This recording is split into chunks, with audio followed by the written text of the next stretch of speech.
Kilala niyo na po, sa Senador Dante Marcoleta.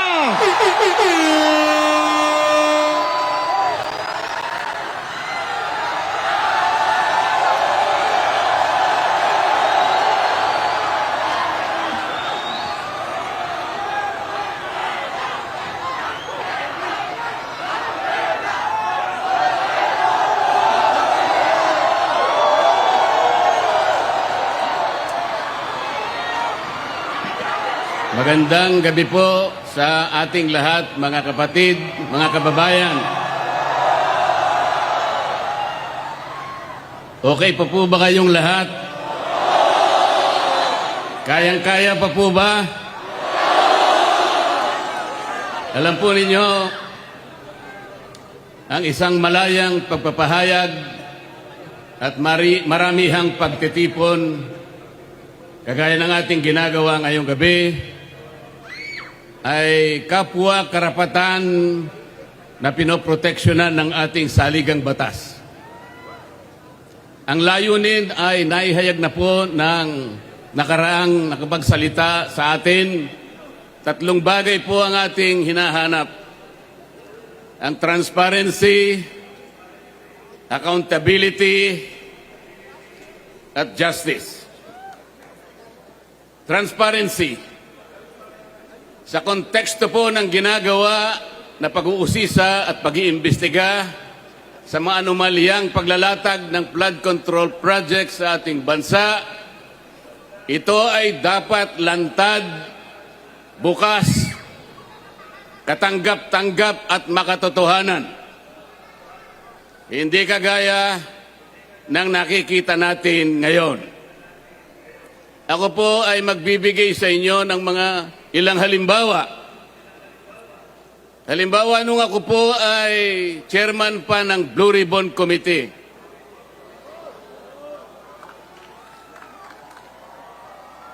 Ipinasya ko po na gamitin natin yung batas na nauukol sa Witness Protection Program dahil po napakahirap talagang magturo, maglantad, tumukoy, lalong-lalo na yung mga mastermind ng kawalang hiyang ito. Meron pong nagkusa, kahit alam nilang mahirap at magsasakripisyo sila, sapagkat manganganib ang kanilang buhay, pati na ang kanilang pamilya. Ang tinutukoy ko po ay ang mag-asawang Diskaya. Para sa ganon ay makatulong sila sa Estado na hanapin natin kung sino yung utak, kung sino ang mastermind. Hindi pa po nakapagsisimula ang proseso, ay pinagsikapan na po na sila ay pigilan. Dahil sa umpisa pa lamang ng kanilang sworn statement, natukoy na nila initially 17 members of the House of Representatives. Kaagad sinabi na noon ay Secretary ng Department of Justice, Boying Remulla, na bago maproseso ang aplikasyon ng mga Diskaya upang baka sakaling sila ay maging testigo ng Estado, kailangan muna silang magsoli ng inaakala niyang nakulimbat nila. Ang sabi ko po sa kanya, hindi naman po pwedeng sa aplikasyon pa lang, sa pagpoproseso pa lang, ay bibigyan mo na sila ng isang requirement na kailanman ay hindi nakasulat sa ilalim ng batas. Ngunit, pinilit po niya. Ang sabi ko pa sa kanya, ang korte lamang ang magsasabi kung magkano ang isusuli ng isang tao pagkatapos ng paglilitis. Sapagkat ang korte rin naman ang magtatakda kung yung nag-a-apply sa Witness Protection Program ay a-approbin ng korte. Ang mag-a-approve po ay korte, hindi po ang Department of Justice. Ngunit dahil ayaw po nila natatakot sila na baka sakaling magsalita pa ang mga diskaya. Hanggang ngayon, ay hindi nila pinapayagang ang proseso para sila ay makapag-apply. Isa ito sa paraan para sa ganon ay hindi matupad ang transparency. Mamaya po ipaliliwanag ko pa lalo ang bahagi na yan. Ang isa pa po na testigo na inaakala ko na pinakatotoo, the most credible witness ever produced by the Blue Ribbon Committee, Orly Gutesa. Siya lamang po ang tumukoy at kumonekta sa pagitan ni Saldico at ang dating speaker, Martin Romualdez. Wala na pong iba. Wala na pong iba. Natakot silang lahat sapagkat totoo ang sinasabi ni Orly Gutesa. Ano po ang ginawa nila? Ang pinagtuunan po nila ay hindi umano na peking notaryo. Paano po mapepeke ang notaryo?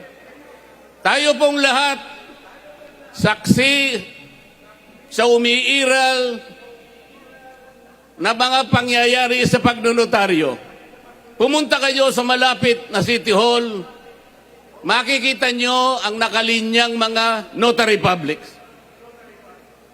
Meron po bang nagpapanotaryo sa inyo na bago siya umalis, ay babalikan niya kung sino man yung notaryo at itatanong niya, Sir, Madam, pasensya na po, ngunit gusto ko lang matiyak kung kayo po talaga ang pumirma sa dokumentong ito. Meron po bang gumagawa noon? Yun po ang kanilang ginagamit na dahilan para ilihis. Para sa ganon makaiwas sa tunay na tinutumbok ng kanyang mga testimonies. Ganito po ang ginagawa nila para sa ganon ay sagkaan ang transparency. Mamaya po ipaliliwanag ko pa ang pangyayaring ito. Pagkatapos ginawa po ang tinatawag na ICI. Ito po yung Independent Commission on Infrastructure. Tinatanong ko po paano naging independent ang ginawa nilang ito samantalang sila po ay humihingi ng tulong sa House of Representatives, humihingi ng impormasyon sa Senado, humihingi ng impormasyon sa Sandigang Bayan, sa mga korte at sa lahat ng mga opisina ng ating pamahalaan. Hindi siya independent. At hindi pinakikita yung kanilang proceedings. Mga ilang linggo nang nakararaan, nagsubmit ng affidavit ang dating Speaker ng House of Representatives. Meron po bang nakaalam sa inyo ng pangyayaring ito? Iniulat ba nila sa atin kung anong nilalaman ng affidavit ni Martin Romualdez? Wala po. Hindi po. Talagang gusto tayo ay hindi natin makita ang katotohanan. Ililihis, isisinsay ang katotohanan. Papayag po ba kayo sa ganitong patakaran? Mga kababayan, ang sinusuri, ang iniimbestiga na bilang ng mga flood control projects ay hindi bababa sa 9,000. Sa ngayon po, ang sabi po nila ay nakapagpalitaw na sila ng 500 ghost projects. Hindi ko po alam kung paano nangyari ito. Ang Department of Public Works and Highways gumagamit ng sari-saring applications. Meron silang tinatawag na IMS, merong PCMA, merong MYPS, merong Survey 123. Ang lahat po ng aplikasyon na ito ay di umano'y ginagamit para matukoy ng ganap kung nasaan ang flood control projects. Pero ang totoo po, Wala naman pala silang ginagamit mga satellite. Yung sinasabi nilang real-time geotag na project ay marami po ang sablay. Kaya hindi po talaga natin kailanman madidetermina ilan ang ghost flood control projects. Meron pa silang tinatawag na quality assurance units. Ito pong opisinang ito ang nakasentro sa pagtingin sa kalidad sa pagkakagawa ng mga flood control projects. Ito ay mula sa kanilang central office, meron silang satellite office sa kanilang mga regional offices at ganun din sa mga district offices. Meron pa silang tinatawag na CPS. Ito po ay yung sistema para sukatin ang competence, ang kakayahan, ang kalidad ng mga contractors na gagamitin. Kung lahat ng pamamaraan na ito, kung lahat ng sistemang ito ay kanilang sinunod, kailanman ay hindi magkakaroon ng ghost projects. Anong ibig sabihin po nito? Hindi po nila sinunod ang mga tuntunin. Nagbulag-bulagan sila sa mga tuntunin. Sapagkat ang pinag-uusapan natin ngayon, mga kababayan, ay halos 1 trilyon piso na nakulimbat sa kaban ng bayan. Ito na po siguro ang pinakamalaking pagnanakaw sa kasaysayan ng Republika ng Pilipinas. Tama po ang mga sinabi ng naunang nagsalita sa atin. Kailangan po natin talaga ang transparency. Kailangan po natin talaga ang accountability. Kung walang transparency, hindi natin makikita, hindi malalantad sa ating lahat. Kung sino ang utak, kung sinong pinuno, kung sinong nag-isip ng lahat ng bagay nito.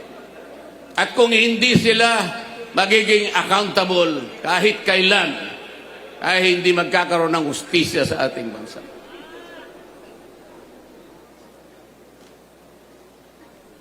Ang graft and corruption po sa ating bansa, sa pag-iestima ng ilang nag-aral, ito po ay nagre-represent ng halos 30% sa ating national budget.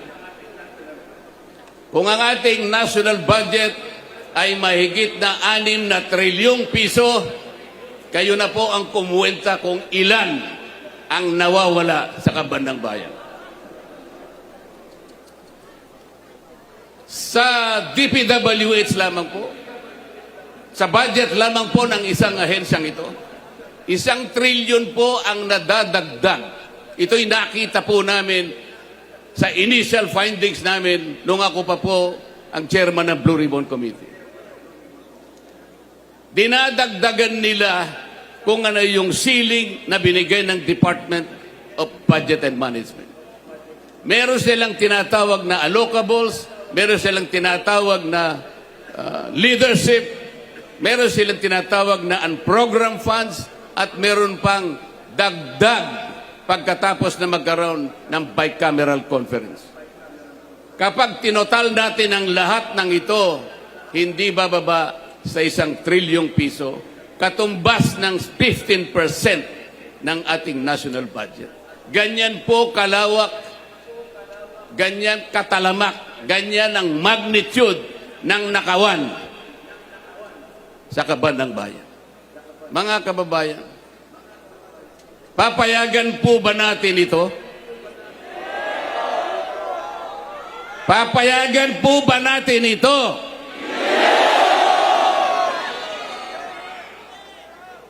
Ano po ang nangyari dahil ganito nga ang naging resulta ng mga pangyayari? Alam po ba ninyo kung magkano ngayon ang outstanding debt, ang pagkakautang ng ating bansa? Alam po ninyo kung gaano ang halaga ngayon na utang ng ating bansa? 17 trillion pesos. Katumbas po yan ng 63% debt to GDP ratio. Ano po ang ibig sabihin niyan? Masyadong mataas po yung bahagdan, yung ratio ng ating pagkakautang sa ating national na pangkabuhayan. Ang ibig sabihin po niyan, pagka mataas ang ratio, nag-aatubili, nagkakaroon ng pag-aagam-agam, natatakot ang mamumuhunan sa ating bansa. Baka hindi tayo makabayad sapagkat masyadong mataas ang ratio. Pati po yung mga nagpapautang na pandaigdigan, nagmamasid na lang sila. Tinitingnan kung tayo makakabangon o hindi. Yan ang magiging kalagayan ng ating bansa sapagkat mawawalan na sila at nawalan na sila ng kumpiyansa sa ating kakayahan na bumangong muli. Ang ibig pang sabihin yan, kung 63% ang ratio ng ating pagkakautang sa ating pangkalahatang kabuhayan, 63% ng ating kabuhayan ay nakalaan lamang sa pagbabayad ng ating utang. Ilan po ang matitira? 37% na lang ang gagamitin na panustos sa pangangailangan ng bawat isang mamamayan. Papayagan po ba natin ito? Alam po ninyo, mga kababayan, hindi lamang po tayo ang nakakakita nito. Ang mga kapitan ng mga industriya sa ating bansa, ang Philippine Chamber of Commerce and Industry, ang Federation of Philippine Industries, Management Association of the Philippines, European Chamber of Commerce of the Philippines, mga kinikilalang organisasyon ng pangangalakal at pagninegosyo sa ating bansa. Sila man ay natatakot, sila man ay nangangamba, nag-aatubili kung mamumuhunan pa. Ito ngayon ang kinasadlakan ng ating bansa. Yung pong namumuhunan na nanggagaling sa iba't ibang bansa o ang tinatawag nilang foreign direct investments. Ito po ay napakamabisang asset na nagagamit natin para palakihin, para pasiglahin ang ating ekonomiya. Alam po ba ninyo kung anong nangyari? 40% ng dumarating na investment sa ating bansa ay bumagsak. 40% na mahigit po. Ang sabi pa nila, at nabanggit na po kanina, ang ating stock market is the worst performing stock market in this region. Ang ating pera, ang ating piso na ngayon ay halos 60 pesos per $1. It is the worst performing currency in the region. Ang nangyari dyan at naging resulta po, kaya naging mababa pati productivity ng ating agriculture. Pati po, ang ating turismo ay naging matamlay. Pati ang ating kalakalan ay naging matamlay. Ito lamang ang nagiging bunga ng korupsyon sapagkat ayaw nilang ilantad at gusto nila ay makaiwas sila sa pananagutan. Ito pa po ang isang problema. Magkano po ang itinakda na budget para sa isang taon? Alam po ba ninyo, mga kababayan, kung magkano? 6.7 trillion pesos. Yan po ang magiging budget natin sa susunod na taon.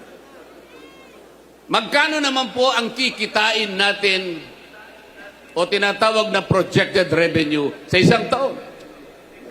5 trillion daw po. Sa makatwid, mas malaki po ang ating gagastusin kesa ating kikitain. Magkaka-deficit po tayo ng 1.7 trillion pesos na uutangin na naman natin sa susunod na taon. Ano po ang ibig sabihin nito? Yung 1.7 trillion na uutangin natin, mangangahulugan na tayo po ay mangungutang ng 142 billion bawat buwan. 4.7 billion bawat araw. O katumbas ng 197 million bawat oras. Hindi po ba kayo kinikilabutan, mga kababayan? Papayagan pa ba natin ito, mga kababayan? Hindi ba dapat ilantad lahat kung sino ang gumawa ng kawalang hiyaan na ito? Alam po ba ninyo kung anong sinasabi ng saligang batas? Tungkol sa bahaging ito na ating pinag-uusapan ng gabi. Yung graft and corruption. Yung paglilingkod sa ating pamahalaan. Article 2, Section 27 of the Philippine Constitution. The state shall maintain honesty and integrity in the public service and take positive and effective measures against graft and corruption. Dapat panatilihin ng Estado ang isang tapat at may integridad na pagsisilbi sa ating bayan. At kailangan maggawa ng positibo at epektigong pamamaraan upang labanan ng katiwalian at corruption. Yan po, yan ang sinasabi ng ating saligang batas. Pero ano po ang ginawa nila? Para lang mapagtakpan ang mga nagkasala, para makaiwas sa accountability, para hindi ilantad, para ganon ay mawala ang transparency. Ano po ang ginawa ng dating Secretary of the Department of Justice, ngayon po ay Ombudsman, Boying Remulla? Nung tinanong siya sa Kongreso, na paminsan-minsan ay kailangan natin